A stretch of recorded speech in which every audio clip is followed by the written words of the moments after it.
Okay, so American style fridge freezers, very, very popular sellers, very aspirational as a product. Lovely to have in your kitchen with chilled water, ice, crushed ice, but they do take up a fair amount of space. If you're looking to put one into your existing kitchen or your new kitchen, you must be aware that the doors open slightly wider than the actual body of the product. So this means if you have an end panel or a wall, as you open the door, because of the thickness of the door and the configuration of the hinges, it will actually open wider than the body of the product.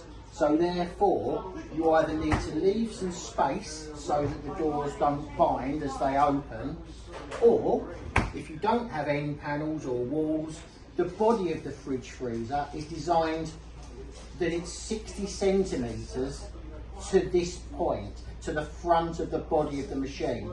Therefore, when you open the doors, they will open in front of your work surface. But that's really important, because if you've got a really tight 900 gap, it may be that even if you put one in, the doors will bind up as you try to open them.